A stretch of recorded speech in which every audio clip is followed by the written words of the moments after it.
There ain't no way you can survive a damn Alabama summer. I'm talking about we're down here at the corner tip, okay? There's no way you can survive a summer here on keto. I had a client do keto for weight loss. We've been low on. It's rough. It's rough. Oh my gosh.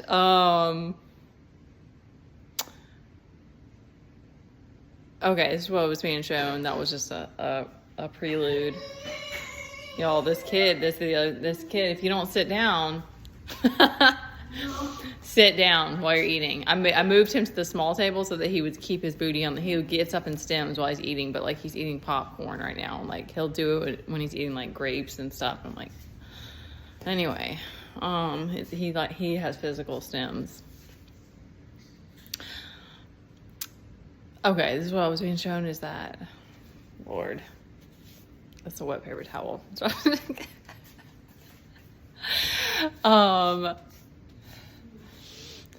Okay, I used to make a joke that but this was when I still had other people in my ear, and also like I hadn't learned much about autism and behaviors, and like even still, like when you're teaching kids like as they go, and like I didn't want him to have.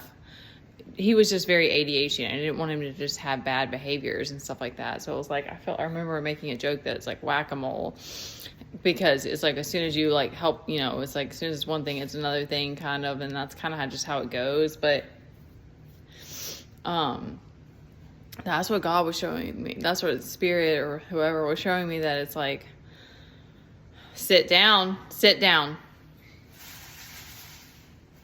He's been on one today. We're going to clean it up if you make a mess.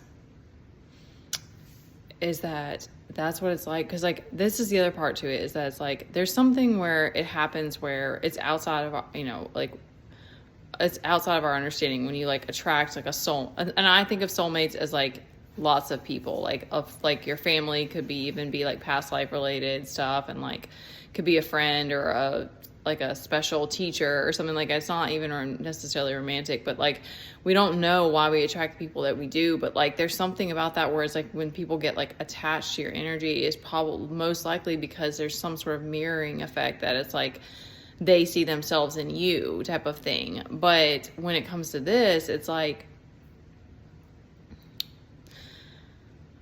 that's where it's like the devil sees it as this game of like whack-a-mole, because it's like he's becomes like obsessive or addicted to these people like on this journey, but he's bothered by it, he's frustrated by it, he doesn't want to have to see it, and he doesn't want to see it because you go down when you're on a low or you're moving through something emotionally or whatever, and then you pop back up.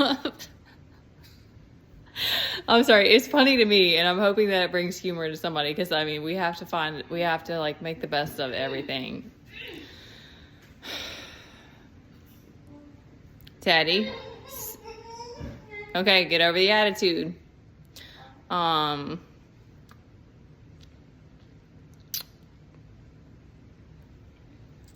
There's that, and then the other part is that there's something about the way that it works, where it's like, and they're giving me like Noah's Ark, and I'm not really seeing it in that way, but like there's something about because your family and all of that gets like attacked, like it's this storyline that you're like playing out, where it's like you try to walk away from your family, but it doesn't really work that way, and then they're watching you on your platform, and then they become your quote enemy, and like all this. But it's like we're showing them that it's like, and that, through surrender, you can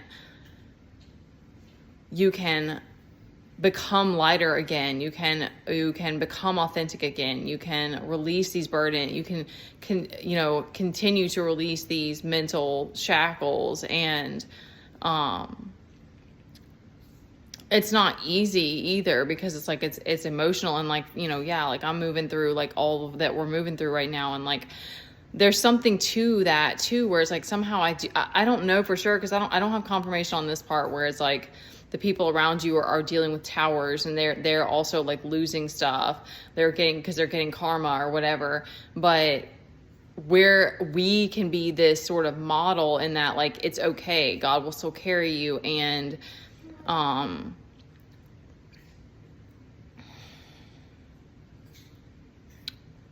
my energy's dropping really fast.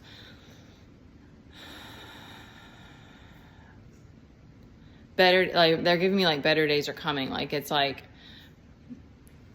maybe in some kind of way, I don't know, because it's like, I don't know, like, there are people that I'm like, I think they would turn their heart to God, like, if they haven't already. There's some people in my life that may be still attached to my energy or my story or watching me or whatever, that I think they would change.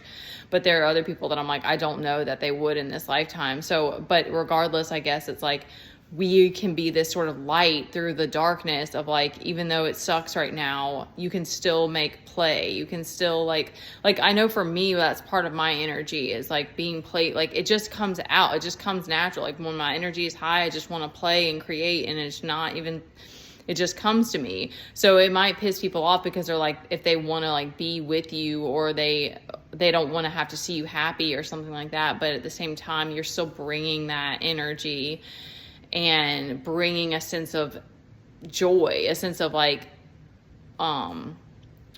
play, or like gratitude or hope, or, you know, these other things. And I think in general, it's like we keep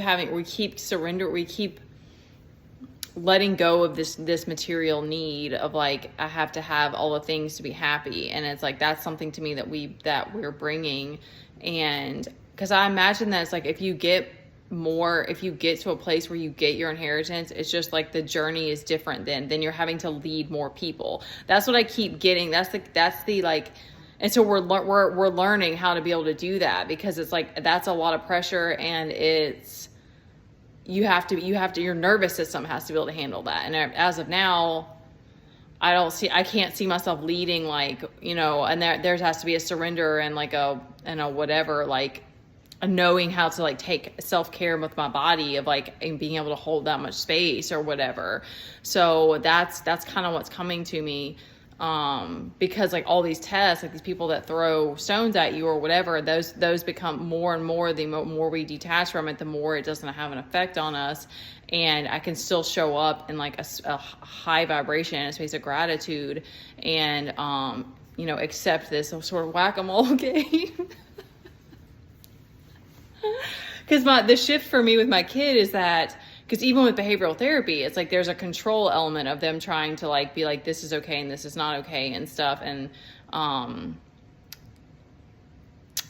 what I've learned is that holding that space in the same way for him, in the same way that holds space for me, is this sort of surrender and this acceptance of like, I don't expect myself or my kid to be 100% all the time, or to never be sad, or to whatever, to always have to show up a certain way and shove all this down. Instead, we're moving through whatever we're going through, and I'm holding that space, you know, the best of my ability.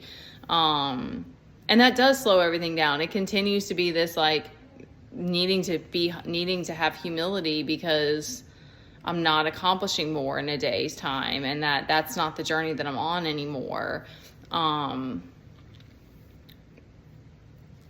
Okay. Yeah. Mentally I'm gone. The heat is 12:12 on the clock. The heat is just, it's an adjustment, and then it still is hard. And I don't know how people do it who like, okay. Oh my gosh. Okay. I love you.